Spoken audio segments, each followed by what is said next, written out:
todos. É sempre uma grande alegria estarmos aqui, sintonizados na nossa página do Facebook.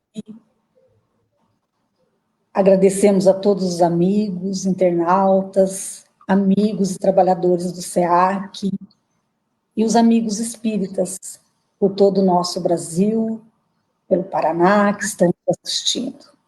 Em nome da diretoria do SEAC, eu dou boas-vindas a todos.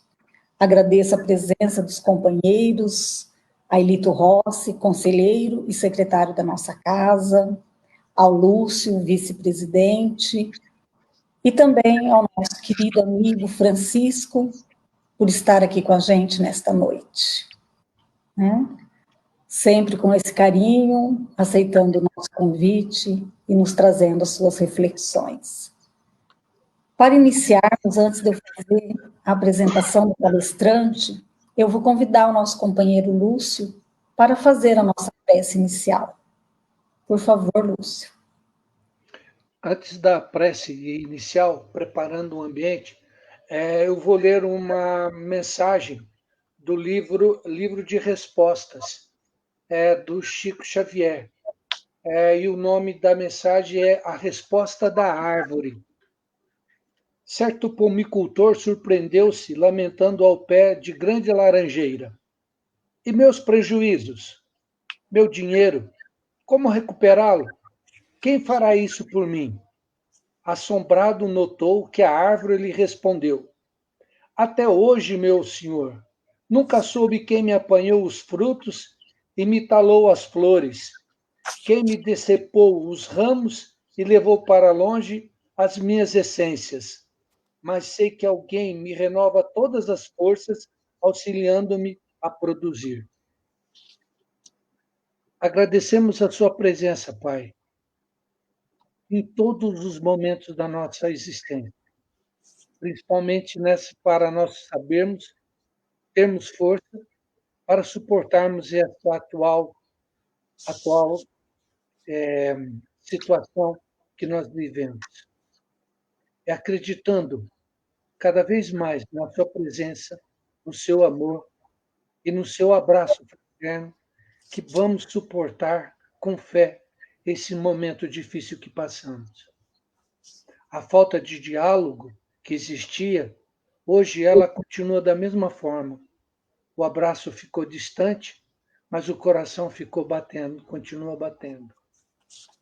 Agradecemos, Senhor, as palavras do Evangelho, que elas nos fortalecem, que elas nos criam perspectiva de um dia melhor, de um momento melhor. Que a paz de Deus esteja com todos nós.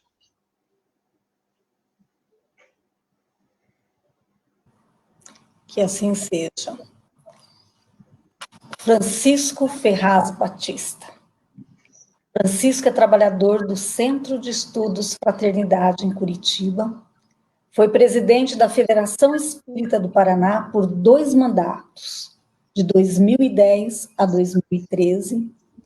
Atuou por 5 anos como secretário da Comissão Regional da Federação Espírita Brasileira e atualmente é membro do Conselho Superior da Federação Espírita Brasileira, eleito para o quinquênio de 2016 a 2021, coordenador da Comissão Jurídica de Apoio ao Conselho Federativo Nacional, que reúne todas as federativas do país, da Federação Espírita Brasileira, é palestrante espírita com atuação em todo o Brasil e no exterior, escritor espírita com várias obras, lançadas por grandes editoras, como a EBM, a Francisco Spinelli, do Rio Grande do Sul, e a Leal, editora da Mansão do Caminho.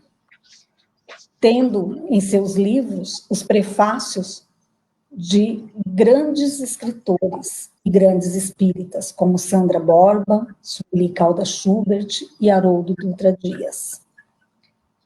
Vale a pena adquirirem os livros do Francisco. São obras que vêm falando de Paulo, que nos remete ao tempo aonde viveu, né, Francisco?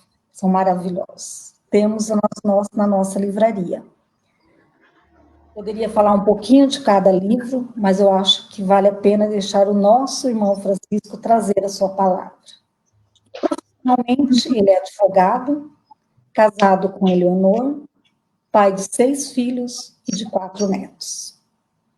E é para ele que nós vamos passar a palavra na noite de hoje, porque vale a pena as suas reflexões. A palavra é toda tua, Francisco. Estaremos aqui só para te ouvir.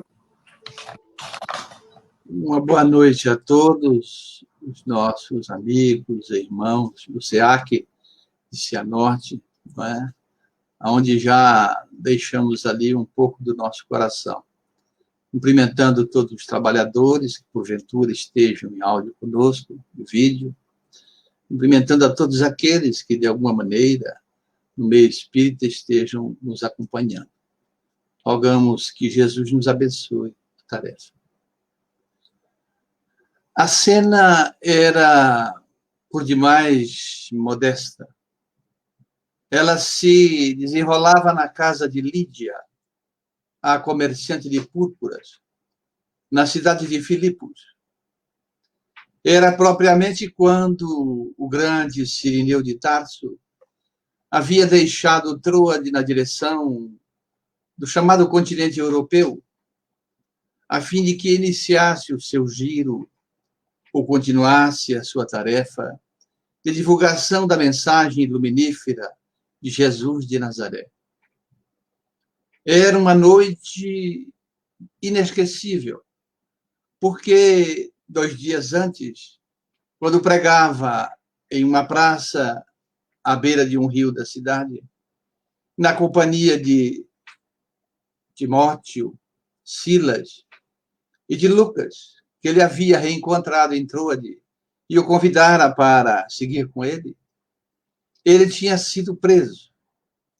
Tinha sido açoitado, ele e Silas foram presos, açoitados, agredidos com cusparadas, com agressões as mais variadas, socos, pontapés, demarcando a perseguição que se faziam àqueles que diziam que eram os loucos, que vinham pregar uma doutrina que não havia sentido e que, de fato, era contrária à lei antiga.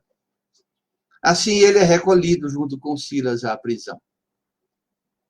Naquela noite, o que está narrado na magistral obra Psicografia de Francisco Cândido Xavier, Paulo e Estevão, pelo Espírito Emmanuel, houve um pequeno terremoto na cidade. As portas das celas onde haviam os prisioneiros se abriram. Muitos fugiram, mas ele e Silas não. O que impressionou o carcereiro, que veio conversar com eles, eles não tinham podido nem falar nada diante das agressões e da prisão. E ali, Paulo começa a falar sobre a doutrina do Cristo, mas acrescenta em meio à sua fala que ele, tanto quanto Silas, eram cidadãos romanos. Silas era sírio, mas possuía cidadania romana. Então, o carcereiro, atemorizado, porque era uma província romana, e pela lei romana não se pode prender qualquer criatura ou cidadão romano, à época não se podia, sem que houvesse um ato oficial, uma chancela de uma autoridade romana. Então, eles ficaram, os juízes da cidade, muito, muito preocupados. E libertaram-no, e pediram que ele da cidade para não causar maiores problemas. Então, é naquela noite em que ele está ali, na casa de Lídia. Era uma pequena sala, mais ou menos caberiam ali 20 ou 30 pessoas no máximo, e de fato 20 pessoas estavam ali. Era uma mesa como se fosse um canto alemão, uma mesa de tábua rústica e com um banco rústico comprido. À beira da parede estava Lucas, depois Timóteo, depois Silas, também agredido, e ele, trazendo os hematomas pelos braços e pela face. Naquele instante, ele vai ser comunicado de um fato importantíssimo, que nós pedimos aos nossos queridos ouvintes e telespectadores que congelemos nesse instante essa reunião. Na realidade, Saulo de Tarso é o personagem mais importante da história do cristianismo pós-Jesus. Na sua tarefa incansável de divulgar os ensinamentos do Mestre, ele levou 40 anos de muitas lutas, de muitas dores, de muitas agressões, de muitas inconformações, às vezes até daqueles próprios que se diziam seguidores. Mas quem é esse personagem? Há mesmo parece que um enigma que não nos permite penetrar no passado de Saul de Tarshish, assim chamado, porque ele era filho de Hilel ben Boruch, e era uma tradição do povo judeu. O filho tem a denominação do pai, como Simão bar Jonas, Simão, filho de Jonas. Então era Saul ben Hilel, Saul, filho de Hilel. E aí vamos fazendo uma pequena incursão histórica para sabermos sobre esse personagem intrigante e, acima de tudo, também maravilhoso. Ele nasceu na cidade de Tarso, à época uma província romana, porque situada na região da Cilícia. E assim tinha a cidadania romana, embora a sua descendência judia. Os seus pais, naquilo que nós costumamos chamar de árvore genealógica, descendiam da tribo de Benjamim. E a tribo de Benjamim era uma das 12 tribos de Israel. Nós sabemos que houve um momento em que essas 12 tribos guerrearam entre si. 10 ficaram de um lado. Dentre esses 10 havia a tribo de Judá.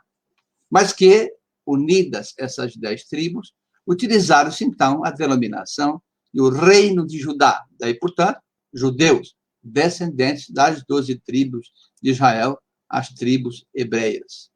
E 2 outras fundaram o chamado reino da Samaria, aqueles que passaram a ser olhados como a ralé, como um povo que não tinha muita importância no conceito dessa divisão que houve na tradição dos hebreus. Dessa tribo de Benjamim, descendeu o primeiro rei dos judeus. Nessa divisão, o primeiro rei dos judeus foi Saul.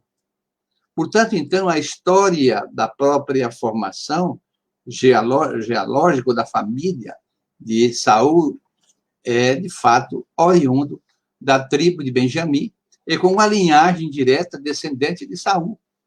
Isso é muito importante, porque, embora haja poucas informações sobre o passado desse personagem, né, a gente verifica que ele tinha uma descendência extraordinária do ponto de vista da sua gente e da sua nação. Ele era da casta dos fariseus, né? É um grupo que surgiu, os fariseus, no século II a.C. Eram devotos da Torá e se opunham a uma outra classe chamada os saduceus, que é uma das outras classes de Israel. Acreditavam numa lei oral, a palavra de Deus, daí oriunda essa terminologia que às vezes escutamos aí nas chamadas religiões cristãs evangélicas, a palavra de Deus. Mas admitiam também essa palavra em conjunto com a lei escrita, e eles se guiavam por uma tradição dos 5 livros, dos 73 livros do Tanal, do Talmud de Israel, que é a Torá. A Torá era, então, muito interpretada pelos fariseus. E foram os fariseus que criaram a sinagoga, as dependências, além do sinédrio, para que você pudesse professar a crença judia. Saulo de Tarso, para não perdermos tempo em ficar divagando parte da sua infância, porque ele foi encaminhado pelos pais para estudar nas melhores escolas, principalmente de Tarso. Ele vai se especializar, inclusive, na legislação esparsa. O que quer dizer uma legislação esparsa? De Roma.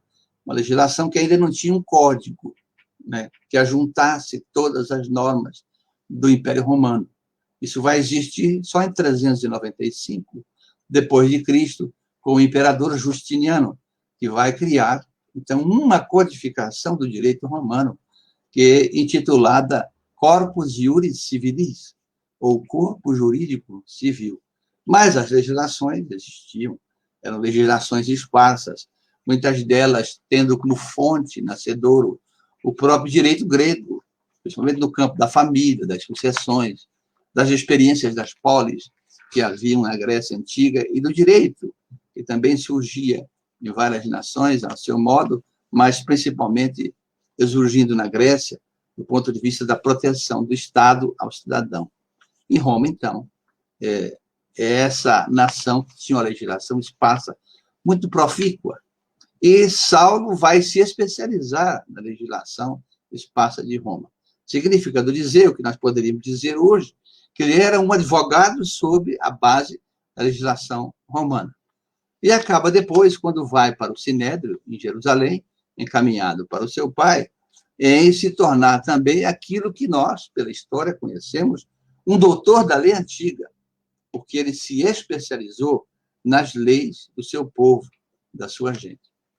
Mas enquanto Saulo de Tarso, isso nos importa, para ver a importância que ele exercia, em meio à própria influência que ele recebia e dava na sua posição no chamado Sinédrio Romano, nós vamos enumerar aqui algumas características desse espírito. Essas características vão auxiliá-lo muito na sua tarefa depois de pregação do cristianismo. Então, nós poderíamos dizer que enumeramos aqui 8 características principais dessa alma, desse espírito, para nós termos uma ideia pálida, quem sabe, sobre quem estamos conversando, sobre quem estamos falando. Então, Saulo de Tarso, ele tinha as principais características do seu comportamento, da sua personalidade, da sua persona, né, baseada no seguinte: ele era um homem extremamente religioso, significando dizer que a sua crença em Jeová, ou Elohim, porque a denominação, ou em Emanuel, a denominação muda de acordo com o sentido que os hebreus usavam, e os judeus, mas é Deus, né? Ele tinha uma crença inabalável no Criador, o que o transformava num homem extremamente religioso, cônscio das suas responsabilidades do ponto de vista de apregoar o Deus único que Moisés deixou para a posteridade de forma exotérica, porquanto era esotérico, era fechado entre o povo antes, e Moisés torna isso para fora. Ele era um homem de palavra. Significa dizer que quando ele empenhava a sua palavra, ele poderia sofrer muitos reveses, muitas dificuldades, mas ele não deixava de cumprir com aquilo que ele tinha falado ou se comprometido, sob hipótese alguma. Era uma criatura que tinha um alto senso de dignidade pessoal. Ele tinha uma autovalorização. Não confundir com ambição nem egoísmo, nada disso. Ele sabia muito bem o que ele queria, o que ele pretendia, o que ele conhecia. Ele era uma criatura que tinha essa característica marcante. Ele era extremamente disciplinado.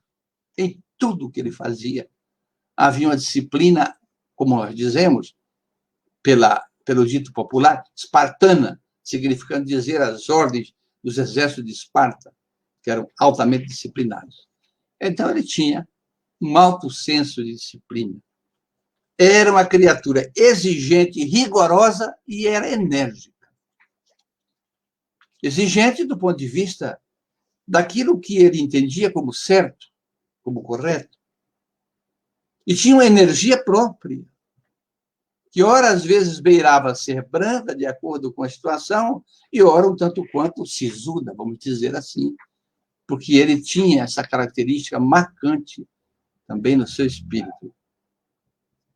Rigoroso com todos os seus compromissos. Era altamente determinado. Quando ele colocava uma meta para ser atingido, não poderíamos sequer suspeitar aqueles que conviveram com ele que ele deixaria de atingir essa meta, porque ele atingiria com certeza. Não era, apesar dessas características, que são características marcantes de uma criatura severa, né? Ele não era intransigente nem insolente. Curioso isso. Porque se ele significasse entender que ele estava errado em um ponto, ele contornava esse ponto e aceitava, às vezes, aquilo que ele não conhecia. Ou, contornando o ponto, ele, embora permanecesse com a sua opinião, ele respeitava a opinião dos outros. Isso é muito curioso na personalidade de Saulo de Tarso. E não era insolente, não era uma pessoa desagradável, não era uma pessoa que, vamos dizer assim, entre aspas, fazia algumas brincadeiras, de certa forma, inoportunas, né? A insolência, nada disso. Era uma criatura extraordinária. E, como última característica, e essa é uma das mais curiosas em toda a história desse personagem, ele era fiel ao ideal que abraçava. Mas como assim? Se ele era membro do Sinédrio, e ele abraçava o ideal da lei antiga, e ao então, aceitar depois a presença do Cristo, claro, aquilo que nós já conhecemos, e não vamos entrar por aí, porque não há necessidade, sua conversão às portas de Damasco, não é? Quando ele tem a visão de Jesus, que ele indaga quem era, eu sou aquele a que persegues, né? Aí não é esse nosso objetivo hoje. Então, ele tinha fidelidade ao ideal. Agora, não significa que, sendo fiel ao ideal, você vai trair o ideal. Você pode ampliar a sua visão. Daí porque não há uma linha sequer na história desse espírito em que a gente possa ver um comentário qualquer na sua trajetória, nas cartas que ele vai escrever depois, que tenha um desagrado, uma ofensa, mesmo que pequena, aos seus pares do Sinédrio, à lei antiga, àqueles com os quais ele conviveu. Porque ele sabia muito bem separar as coisas. Evidentemente que ele aceitava ali, e sempre aceitou, a grandeza do único Criador, de Jeová. Logo, não poderia trair esse ideal que ele abraçou apaixonadamente. E, curiosamente, em toda a sua trajetória, quando ele ia divulgar o cristianismo, ele tinha o que nós poderíamos dizer, uma palavra nossa aqui, uma espécie de capricho. Qual era esse capricho? Ele sempre reverenciava a Yahvé, a Deus, dando contas da sua fidelidade a tudo o que ele aprendera. Não virou as costas. Não foi um rebelde, um reacionário. Nada disso. Claro que ele foi um revolucionário das ideias, como foi o próprio Jesus de Nazaré. O que não se confunde com reacionário, com reação contrária. Então, jamais vamos encontrar uma vírgula, um iota, um tio sequer, onde Saulo de Tarso tenha feito uma crítica qualquer que seja à sua gente, ao Sinédrio, aos judeus. Não vamos encontrar. Para ver que esse espírito sabia muito bem o que é que ele pretendia e o que ele queria. Depois dessa interpretação, nós vamos diretamente, já conhecemos a questão da conversão dele, vamos diretamente à proposta dele, quando ele abraça o cristianismo. E como é que esse personagem veio chegar diante da proposta do cristianismo? Aí nos socorremos do Espírito Emmanuel, pela mediunidade do nosso Francisco Cândido Xavier, hoje também no mundo espiritual. Na obra, eu adoro esta obra, sempre falo dela em muitas conversas e colóquios, né? Ela é simplesmente maravilhosa, né? A obra A Caminho da Luz. Ali nessa obra, o Espírito Emmanuel vai pontuando, trazendo ponto a ponto para nós o que ocorreu com a mensagem de Jesus logo após a sua desencarnação, a desencarnação do Mestre, que, segundo o conceito da lei antiga, ressuscitou, mas que nós sabemos que, na verdade, essa ressurreição, e Paulo vai explicar isso, não é? Na primeira epístola aos Coríntios, é ressurgir da carne, e não ressurgir a carne. Ressurgir da, sair da. Portanto, essa chamada ressurreição precisa ser melhor entendida, melhor compreendida, porque as traduções, principalmente do aramaico, não é? Ou do latim, ou da língua grega, que era muito conhecida naquele tempo, às vezes encontra pobreza de linguagem em outras línguas. Então, ressurgir da carne é diferente de ressurgir a carne. Mas a temática é a mesma. É quando Jesus, então, ressurge da carne e vai, segundo o conceito das tradições, ascender aquilo que entendiam como o paraíso que nós sabemos hoje, que é o mundo espiritual. Partindo desse pressuposto, nessa obra A Caminho da Luz, o Espírito Emmanuel vai nos dizer, e eu abro aspas para Emmanuel. Ele diz assim: o Cristo Jesus, acompanhando a evolução da sua mensagem na Terra, percebendo que ela deveria ser, ou seria, talvez a palavra seja outra ali, esquecida, logo mais, resolve chamar para o seu ministério o espírito lúcido e enérgico de Saulo de Tarso. Fecha aspas. Significa aqui que nessa lucidez e nessa energia estão essas características marcantes desse espírito. E há que a gente refletir numa questão curiosa. Como é que Jesus vai resolver chamar para o seu ministério esse personagem, se ele não tivesse espiritualmente uma anterioridade que permitisse receber uma missão tão grandiosa que ele recebeu e desse conta dela, desse cabo dela? Então, nós estamos falando de um personagem, muito embora ausente muitos fatos das suas vidas passadas, e, portanto, era uma criatura que reencarnou ao tempo de Jesus, mas tivemos essa observação, que era um espírito descendente de uma casta, não é?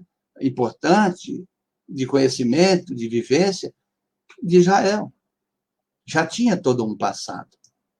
Já era, claro, como todos nós somos, ele era muito mais conhecido do mestre, que é o governador planetário. Então, quando ele resolve chamar esse espírito e dar essa característica de lucidez e energia, ele tinha plena consciência que esse espírito poderia dar cabo, concluir essa tarefa, ou, se quisermos, eu usei a palavra missão, que é uma missão grandiosa, de proteger a mensagem do Cristo, primeiro passo, proteger a mensagem. Segundo passo, divulgá-la em bases seguras. Porque não imaginemos nós que depois que Jesus voltou ao mundo espiritual, já viu, claro, o primeiro núcleo foi a Casa do Caminho, em Jerusalém, fundado por Pedro, Tiago e Barnabé, mas outros, dali a pouco, daqui a uns anos, começaram a surgir outros núcleos, ou outras igrejas. A palavra igreja remete muito à questão, sem crítica nenhuma, ao catolicismo romano. Eu uso a palavra núcleos cristãos, que eu acho que se adapta mais.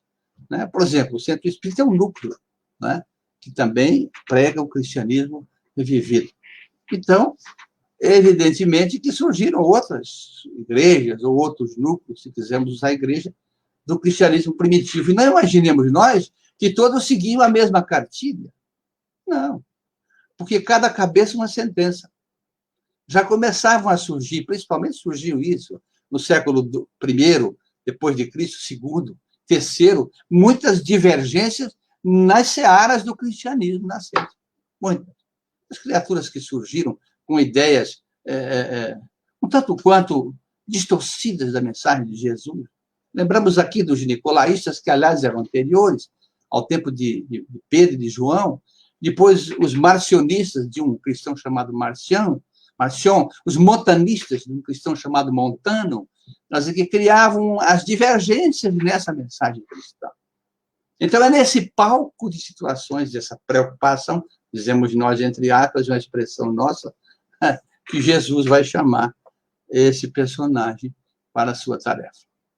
Competia, então, a Saulo, acima de tudo, preservar a mensagem intacta, como Jesus nos deu, e as anotações que existiam quando ele é chamado para o seu ministério era apenas uma, que eram as anotações de Mateus Levi, que é o Mateus, o coletor de impostos, o apóstolo, que acompanhava Jesus na sua trajetória e que fazia as anotações. Não havia ainda nenhuma outra anotação sobre a passagem do Cristo, seus ensinamentos, suas parábolas, né? seus milagres, suas curas, etc, etc. Porque os chamados evangelistas, que escreveram os evangelhos, partindo de Mateus, que é esse primeiro, né? O evangelho segundo que surgiu foi o evangelho de Marcos, em 65 depois de Cristo. E Marcos é aquele jovem com 16 anos que acompanhou Saulo de Tarso e Barnabé na primeira viagem de Saulo pregando o cristianismo, que ele ainda não pregava. Era Barnabé que falava, ele tinha dificuldades, né, de pregar a mensagem do Cristo. Eu já estou, claro, não dá tempo, bem além da sua conversão, do seu retiro de 3 anos no deserto de Dan, onde ele reencontra Gamaliel, né, o mestre, onde ele recebe de Gamaliel as escrituras de Mateus, presenteada por Pedro na casa do caminho a Gamaliel. Né? Estou muito além disso, da volta dele a Jerusalém, da aceitação dele na casa do caminho. Já estou na primeira viagem, né? Mas ele tem dificuldade ainda.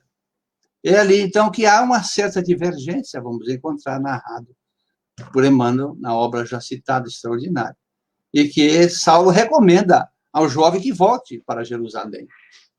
E o jovem voltou, mas não abandonou a tarefa. Isso é um sinal muito importante. Jamais devemos abandonar nossa tarefa para o bem. E ele voltou, não gostou muito, talvez, do que aconteceu, mas se dedicou em 65, é esse mesmo Marcos, João Marcos, que vai lançar o Evangelho segundo Marcos. Depois, em 68, em Éfeso, Lucano, ou Lucas, vai lançar o Evangelho segundo Lucas, um evangelho maravilhoso, lírico, lindo, o mais lindo deles, do ponto de vista, né, lirial, da beleza, né? E para depois, lá quase antes da sua desencarnação, depois de 90 depois de Cristo, né, o Espírito que vai lançar, o evangelista que vai lançar o seu Evangelho segundo João, aquele jovem que acompanhou a crucificação de Jesus. Partindo disso, dessas colocações, nós vamos a essa tarefa extraordinária agora de Paulo de Tarso. Por que Paulo? A gente vai ver na obra de Chico Xavier que ele, ao fazer a cura de um cônsul ou procônsul romano, Lúcio Paulus, né, Flávios, e ele adota, então, e foi muito, aquele cônsul lhe auxiliou muito, né, ele adota esse pseudônimo que é quase, que é, na verdade, é a tradução, né? Saul, na linguagem, ou Saulo, é Paulo. Então, ele adota o nome de Paulo de Tarso. E aí nos importa falar sobre as grandes viagens que ele fez, vamos dizer assim, desbravando horizontes na direção da mensagem do Cristo. Foram 3 grandes viagens. Na primeira viagem, ele vai com Barnabé e leva esse nosso, ainda garoto, jovem, João Marcos, que acaba retornando, onde ele vai aprendendo, na verdade, com Barnabé, a pregar sobre o Evangelho de Jesus. Curiosamente, que o primeiro apóstolo que surgiu pregando a mensagem de Jesus, logo após a desencarnação de Jesus, e que fazia parte da Casa do Caminho, era Natanael Bartolomeu. Foi depois, eu não estou nem falando em Estevão, que é o primeiro arauto, claro, estou dizendo aquele que viajou pregando a mensagem de Cristo. O que viajou pela primeira vez foi Natanael Bartolomeu. E foi nele, nas anotações que vinham das falas dele, que Paulo se inspirou. E com os ensinamentos de Barnabé. para depois ele começar a soltar o seu verbo mesmo, na direção de divulgação do cristianismo, né, mais fiel possível a toda a trajetória do Cristo na Terra. Foram 3 grandes viagens. A segunda viagem é o ápice da sua tarefa, do seu trabalho. Na segunda viagem, ele vai com Silas, que era sírio, que conhecera em Jerusalém, era adepto da Casa do Caminho, era uma criatura que tinha uma característica muito boa, pacífica, mansa, inteligentíssima, e que vai auxiliar. Ele é convidado por Paulo para fazer essa viagem. Eles saem, vão a Icônio, depois vão a Listra. Em Listra, eles se hospedam, então, na casa de Lloyd e de Eunice, né, que na primeira viagem já tinha estado lá, já tinha conhecido esse povo. E ele tinha, então, gostado muito do filho de Eunice. É quando, então, ele, em 53, depois de Cristo, que ele está fazendo essa viagem, ele vai convidar Timóteo, esse jovem, que ele gostou muito, para acompanhá-lo. E, com o consentimento da mãe e da avó, Timóteo passa a acompanhar Paulo. Foi um dos grandes colaboradores da tarefa de Paulo, junto com Silas. Paulo tinha uma predileção pela juventude. É uma característica que a gente não pode deixar escapar. Porque ele deixou 2 jovens extraordinários, cuidando de 2 grandes igrejas, vamos dizer assim, ou os ducos que eu falei, que é a de Éfeso e de Creta. A de Éfeso, Timóteo. E a de Creta, Tito, que era também um jovem, da idade de Timóteo, e que ele gostava muito, amava muito. Então, ele inicia essa sua segunda grande viagem para estabelecer a sua passagem em núcleos cristãos que já existiam e outros que ele passa a fundar com a sua passagem. E aí, então, nós vamos vendo que ele vai desbravar depois o Ocidente. Porque a época em que ele inicia a sua viagem, partindo do Oriente, na chamada Palestina Antiga, não é? Haveria a divisão ali com aquilo que é, de fato, parte oriental e parte ocidental, que é o território hoje chamado de Turquia, né? Era chamado de Anatólia. E aí nós vamos encontrar o Estreito de Bósforo. E o Estreito de Bósforo é um istmo que avança no mar. Se você penetra nele e olha para a sua direita, você descortina em imaginário, todo o continente oriental e o continente asiático. E você volta-se para a esquerda, você descortina todo o continente ocidental. Claro, à época, se poderia cogitar das Américas, que não era conhecido. Era aqueles países que eram dominados por Roma, principalmente na parte ocidental. No império que atingiu, pasmemo-nos, 140 milhões de quilômetros quadrados, no Império Romano. O sol não se punha no Império Romano. Era impressionante. Agora, isso é uma providência, é o Espírito Emmanuel que vai nos dizer isso na obra citada. Porque Roma tinha um papel, do ponto de vista da espiritualidade. Organizar as nações, mesmo os povos conquistados. E permitir logo mais que eles, com as suas independências, se tornassem povos organizados. Havia muitos chamados bárbaros naquele tempo. Então, Roma tinha esse papel. A história de Roma não é o caso, mas nos desfila uma série de imperadores sanguinários, conquistadores, a partir do primeiro Júlio César. Mas também imperadores extraordinários que captavam essa visão, como Otaviano, não é? Como o próprio Cláudio, depois, como o imperador chamado Pio, o Bondoso, como Marco Aurélio, que era o imperador filósofo, como outros imperadores notáveis que haveriam de avançar a trajetória de Roma, mas ao par daqueles outros, como Nero, Calígula, né? Trajano, Tibério, ao tempo do Cristo, e outros que eram imperadores, de fato, sanguinários que atrasavam a organização da própria nação romana.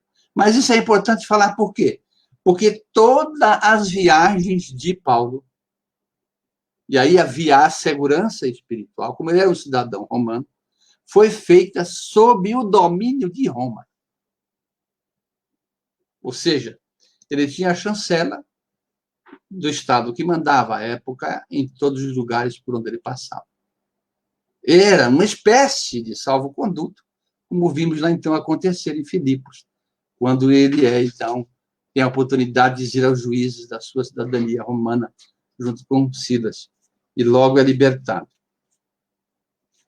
Nos importa agora, então, depois dessas observações, o tempo vai nos traindo, falar sobre o Paulo de Tarso unificador. Por excelência, ele era um unificador da mensagem do Cristo. E isso ele deixou muitas vezes claro, patente, nas cartas que ele vai escrever depois, não é? Angustiado por não poder atender todas as solicitações, os pedidos que aconteciam para a sua presença, para dirimir uma questão aqui ou acolá, num núcleo, numa igreja distante. E ele, então, é inspirado, né, por Jesus, através do seu guia espiritual, que é Estevão, aquele que, enquanto Saulo, ele houvera mandado lapidar, para escrever as chamadas epístolas, ou as cartas de Paulo. Nas pesquisas que fizemos, chegamos a 14 cartas. Mas, na verdade, os historiadores mais antigos dizem que 7 são fidedignas. As demais, há dúvidas. O que não se pode dizer que tenha sido ou não tenha sido. Ou tenha sido alguns membros das igrejas nascentes que também auxiliaram nessa tarefa e acabaram por escrever. Mas isso não importa muito. Importa é o objetivo que está lançado nessas cartas de Paulo, nessas epístolas.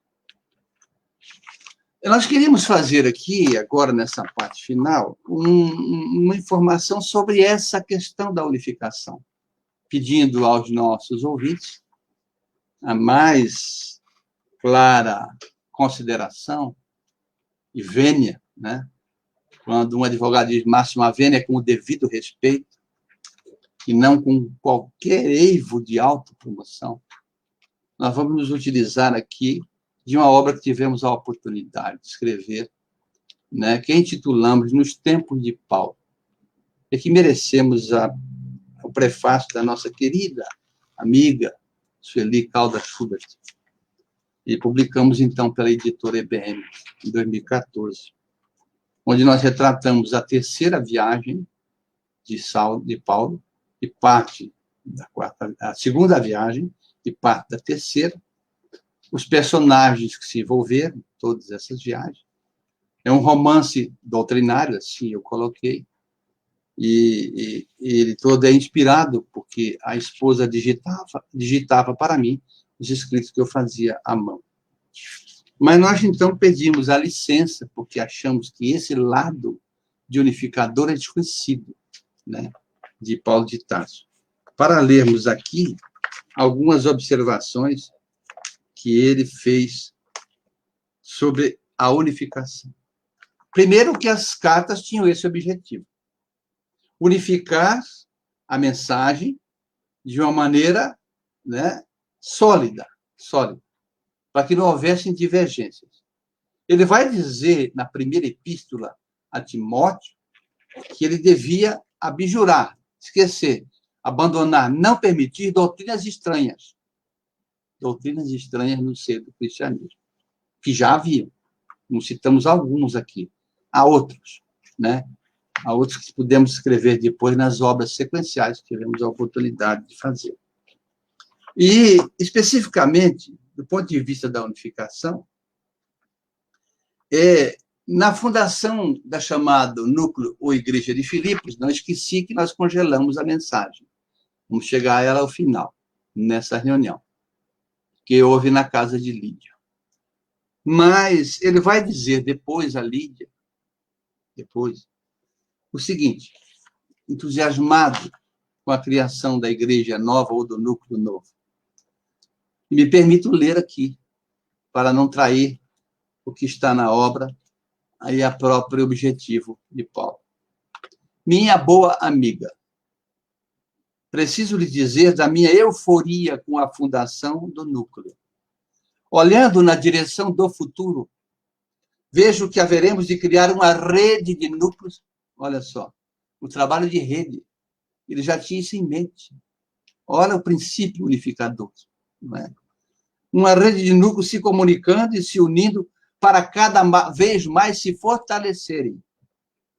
E digo isso porque sei que os inimigos da Boa Nova estão sempre à espreita para atentarem contra a nova causa. Além disso, precisamos fortalecer a convivência e a comunicação entre os núcleos. Olha que coisa maravilhosa. Por isso que existem os trabalhos de unificação do movimento espírita. O que é um trabalho de unificação? É a convivência entre os centros espíritas, entre os organismos espíritas, as federações espíritas organizadas. A unificação é estar junto, essa troca de informações, de experiência, tão valiosa ao progresso da própria doutrina. Então, ele está dizendo aquele tempo para Lídia. Não é? Além disso, repito, precisamos fortalecer a convivência e a comunicação entre os núcleos. Ela será o elo de cooperação. Yeshua, eu utilizo a denominação na obra de Jesus com o nome em aramaico, Yeshua, e Deus com o nome em aramaico, Yahvé. Né? Além disso, diz ele aqui, Yeshua conta com essa ação, que julgo fundamental para a afirmação dos seus ensinamentos sobre a Terra. Cogito, acrescentou ele, que nossa nova causa e nossas casas não podem estar divididas. O único interesse que deve prevalecer entre os irmãos deve ser o da união de propósitos, em servir e nunca ser servido, de amar ao invés de procurar ser amado, porque aquele que atentar contra o Espírito Santo falecerá em pecado. É uma coisa maravilhosa, me permitam, assim penso eu, e queria dividir. Esse princípio unificador de Paulo. E aqui tem um fato interessante. Eu sempre fui curioso também em saber o que é pecar contra o Espírito Santo.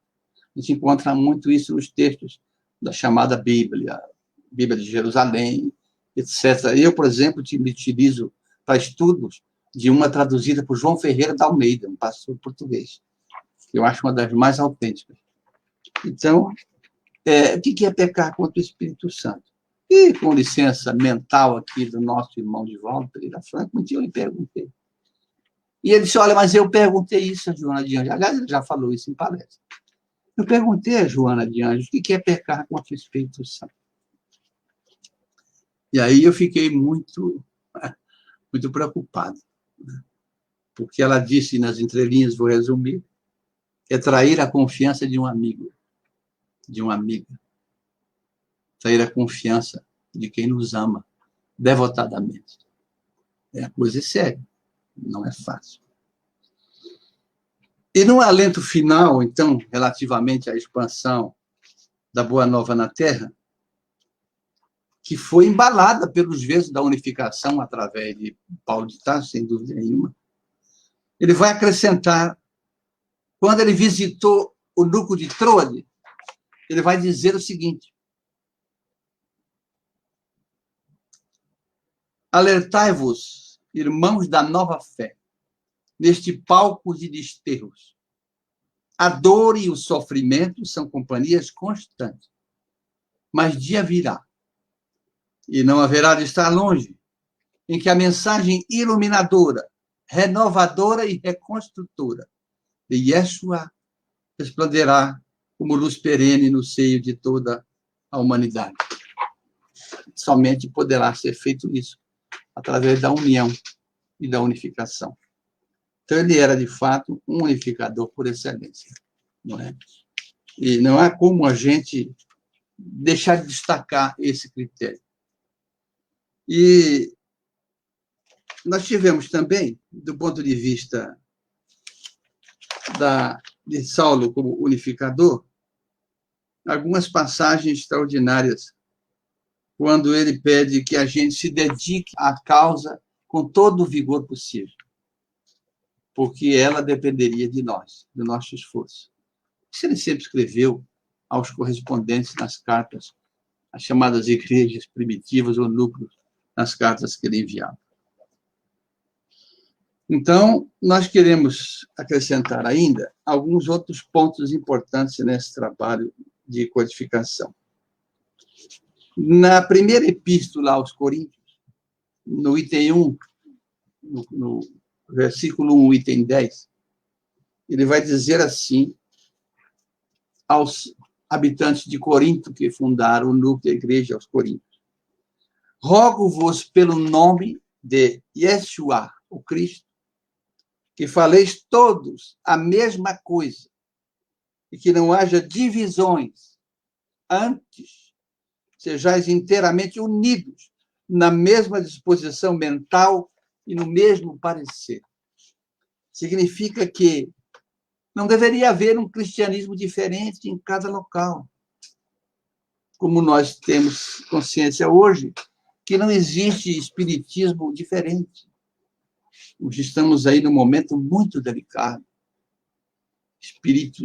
Espiritismo, onde se pretende revisar o espiritismo, né? Onde se pretende atualizar a doutrina espírita. Onde existem aqueles irmãos, Deus que abençoe, que dizem que o espiritismo é socialista, é de esquerda, é de direita, não sei o que lá. Nada disso, de fato, existe. São atentados contra a clareza da mensagem, que Paulo também sofreu durante a sua trajetória. E o senhor Allan Kardec, o mestre de Lyon, tinha uma lucidez inalcançável para nós. Porque ele disse que o espiritismo é único. Sendo único, não tem. Essas divergências são opiniões pessoais. E opiniões pessoais, segundo nos disse o doutor Adolfo Bezerra de Menezes, né, são pontos de vista simples. Não acrescentam nada, não é um feixe de varas. Podem ser quebradas. Diante disso, ele vai deixar claro essa ação de unificação aos habitantes de Corinto, aos cristãos de Corinto. No item 3, versículo 3, item 11, ele diz, olha, o que é um fato atual, né? Se a gente colocar isso aqui, né, no nosso meio espírita, nas nossas casas espíritas, infelizmente, posso estar aqui também correndo em algum erro e preciso viver a mensagem, primeiro eu, para depois falar, né? Mas a gente não pode falar o que não conhece e não pode dar testemunho daquilo que não viveu. Isso eu tenho procurado fazer. Porque no meio há muitas fofocas, muitas intrigas, muitos problemas, né? Muitos acho que, muitas notícias, né? Não vem ao caso aqui entrar por esse caminho. Mas ele deixou claro nisso desde esse tempo. Porque nesse capítulo 3, nesse versículo 3, item 11, ele vai dizer: porquanto havendo entre vós ciúmes e contendas, não é assim que sois carnais e andais segundo o homem? Ou seja, você não tem nada de divino nisso. Nada. Nada de espiritual nisso. Quando você parte para ciúmes e contendas, você já perdeu a batalha. Né? E Paulo deixava isso muito claro. Na primeira epístola a Timóteo, aquilo que eu falei há pouco, na questão da unificação de proteção da mensagem, né? Se alguém ensina falsas doutrinas e não concorda com a sã doutrina de Yeshua, o Cristo, é arrogante e nada compreende. As divergências, né? Quando ele escreve ao jovem Tito, de Creta, na primeira epístola, apegue-se firmemente à fiel palavra, da forma como foi ministrada, a fim de que seja capaz, tanto de encorajar os crentes na sã doutrina, quanto de convencer os que se opõem a ela. Então, é o exemplo daquele que prega, que fala. Qualquer um de nós não está imune a essa observação dura. Nós precisamos viver o que falamos. Aos Romanos, estamos chegando quase no final, para voltarmos à imagem congelada. Ele vai dizer depois: rogo-vos, queridos irmãos, que tomem muito cuidado com aqueles que causam divisões, levantam obstáculos à doutrina que aprendestes. E ele tem um ponto, e ele acrescenta, é Paulo falando: afastai-vos deles. Ele era enérgico, disciplinado, rigoroso, não mandava recado. O que é certo, o que não é certo. Diante disso, para irmos encaminhando para a nossa parte final, porque em uma hora falar sobre Paulo, a excelência da sua tarefa como unificador, é muito pouco, muito pouco. Não é para mim, qualquer um. Paulo, de fato, exerceu mais influência no mundo ocidental, não é? E no cristianismo do que a maioria de nós pode fazer uma imagem, aquilatar. A gente nem suspeita dessa influência. O cristianismo simples, primitivo, da Galileia, que ele espalhou, constituiu-se no alicerce da jurisprudência moral e filosófica do mundo ocidental. O que é uma jurisprudência? É um julgado que denota um comportamento, etc., pelos tribunais. E aqui usando a palavra de uma maneira mais alargada, né? Ele se constituiu no alicerce da jurisprudência moral e filosófica do mundo ocidental. E, de fato, é graças ao seu esforço, né, seu trabalho incansável, que ele fez com que a mensagem de Jesus Cristo se assentasse nas bases de uma nova sociedade mais justa e mais fraterna, embora hoje, esses tempos de pandemia e transformação da Terra para um novo tempo, uma nova era, a gente possa ver aí as constantes agressões ao cristianismo, inclusive, a outras vertentes religiosas também, né? Mas tudo isso fruto do momento decisivo. É preciso que se revire o lodo do fundo para que, limpando, então, o que está embaixo, a superfície possa ficar cristalina. A cena, então, era modesta. Paulo, ao ouvir aquelas 20 pessoas, ou vê-las ali, naquela pequena sala, estava muito condoído de tudo o que tinha acontecido. E Lídia, assomando o centro da sala, e agora eu peço que todos possamos nos acompanhar com esse trecho, ela vai dizer a ele, e agora vou ler, porque a emoção vai me trair, com certeza. Agora, irmão Paulo, gostaria que nosso irmão Aulus, a quem conhecemos durante as pregações, pudesse falar, inclusive sobre uma proposta que trazemos para expor esta noite. Aulus levantou-se, saudou a todos, agradeceu a Lídia e a Evódia, e narrou que era cidadão romano, e também ali tinha comércio, que, embora as tradições familiares e a crença nos deuses de sua gente, nos últimos tempos estava passando por duras batalhas pessoais. Perdera a mãe, que há pouco tempo morrera. E quase na mesma época a esposa falecera, deixando-o viúvo com 2 filhos varões.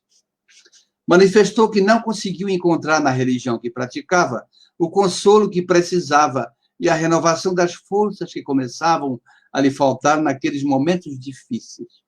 Foi quando, certo dia, à beira do rio, parara para escutar Paulo, e o que ouviu penetrou-lhe o ser de forma vigorosa e lhe deu novo ânimo. Repetiu a seguir parte do que Paulo falara e que lhe tocara a alma. Aspas para Paulo. Quando, porventura, te forem tiradas as bem-querenças, não te desesperes. Ao contrário, aguarda com humildade e paciência a visita divina, pois Yahvé é bastante poderoso para restituir-te maior graça e consolo. Foi para a consolação e a esperança que ele nos enviou Yeshua, o Messias. Ele ensinou que, sem seguir nossos caminhos, não seremos cumpridores da perseverança. E que, principalmente para os que sofrem, ele veio ao mundo, pois trazia a salvação. Fecha aspas. Aulus calou-se e continuou. Então, valoroso profeta, nossa presença neste momento em casa de nossa amada Lídia é para dizer-te e ofertar-te nossa disposição para fundarmos contigo em Filipos um núcleo de aprendizado dos ensinamentos que trazes, pois queremos conhecer Yeshua muito melhor. Nesse instante, meus irmãos e minhas irmãs, que ele ouve essa narrativa, à luz dos candeeiros, naquela pequena sala, ele arregaçou as mangas do braço direito, passou a mão pelos hematomas, os inchaços. A emoção lhe tomou conta e começou a chorar. E ao chorar convulsivamente, na sua visão espiritual, embora a presença, o halo, a aura da presença que chegaria ali, evidentemente traria emoção a todos, e o silêncio, ele viu Jesus no centro da sala.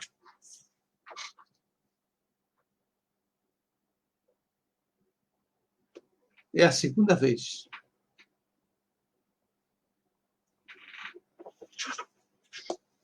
Me desculpe, que ele vai ver o mestre. E Jesus faz uma pergunta singela. Paulo, por que choras? Porque no momento em que ele passou as mãos pelo braço, o seu pensamento voou pelas brumas do passado e ele lembrou-se da cena da lapidação de Estevão. E ante a notícia que recebia, chorava. Então, pelo pensamento, ele diz a Jesus, claro, do arrependimento, das dores cruciantes que essa lembrança lhe trazia, que lhe acompanhava a vida afora. E o mestre, compreendendo tudo,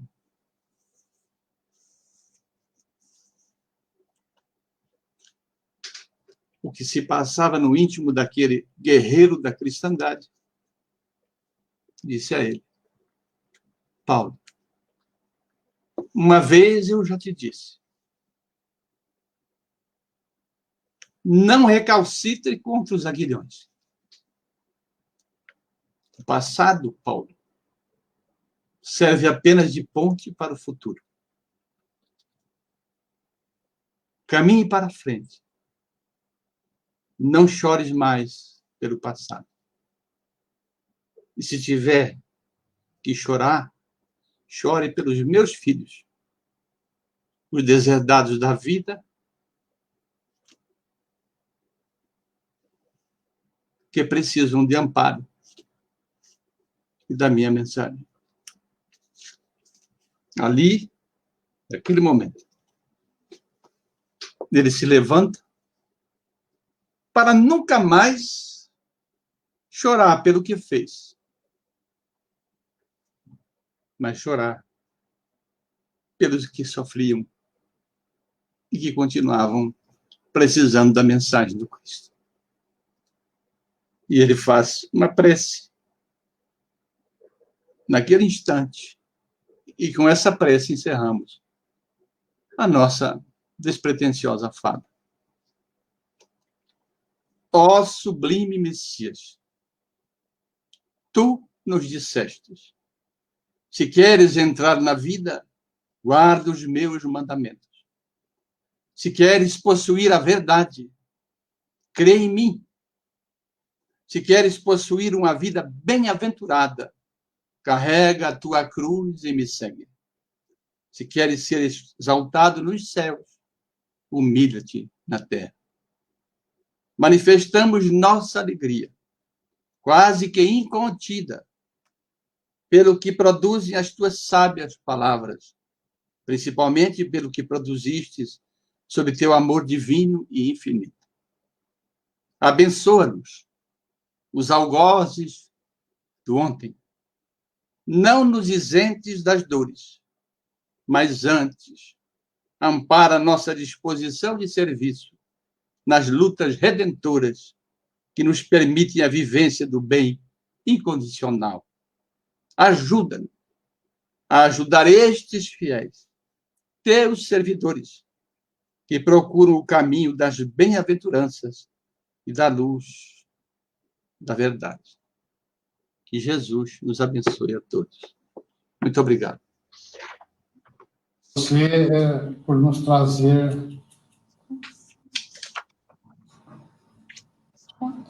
obrigado a você, Francisco, por nos trazer tão lindas reflexões a duas pessoas que nós temos que referenciar a sua transformação. Uma é de Paulo de Tarso, e me emociono também, é Maria de Madalena, a dona do bordel, se transformou numa fiel seguidora de Cristo. Então, são duas transformações que fizeram a mudança da vida na matéria e mostrou como se deveria se portar quando se convertesse para Cristo. Isso são emocionantes. Todas as duas bibliografias e desenvolvimento cristão que li são as duas que mais me emocionam. Muito obrigado. E a prece que tu fizeste é o final da nossa palestra. Muito obrigado a todos os internautas. Francisco, em nome da diretoria, em nome da nossa casa, de todos os trabalhadores e os nossos companheiros, frequentadores, nós te agradecemos por essas reflexões que você nos trouxe, a história de Paulo, a qual todos nós nos emocionamos. Foi maravilhoso. E é o que você falou, 1 hora é muito pouco para falar sobre Paulo. E nós convidamos a todos para ler os livros do Francisco, principalmente esse que ele citou, Nos Tempos de Paulo, que conta uma história tão linda sobre ele. Então, temos na nossa casa, podem conseguir em todos os lugares, as livrarias, na Federação Espírita do Paraná. E vamos, então, encerrar mais uma vez, com uma dor no coração, porque é tão bom esses momentos. A nossa casa está fechada e é só nesses momentos a qual nós podemos encontrar esses amigos tão queridos por todos, né, Lúcia? Então, muito obrigada a todos, uma ótima noite, que Deus, nosso Pai, possa nos abençoar com a saúde, porque é isso a qual nós precisamos pedir a todo momento em nossas vidas. Muita saúde para todos nós. Quer falar alguma coisa, Lúcia?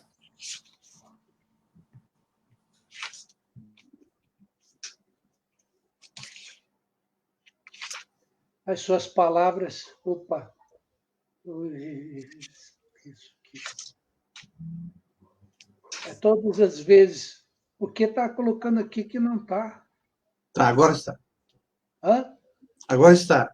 Agora está. Tá. Agradeço também, porque todas as vezes que o senhor vem aqui na nossa casa de oração, nós só temos a ganhar com isso, com as suas palavras. E quando a gente sai que termina as tuas palestras, é um alívio muito grande para dentro do nosso coração, porque as suas palavras fertilizam sempre e sempre estão nos ajudando a entender melhor e a dar mais valor para a nossa vida e as palavras do Evangelho.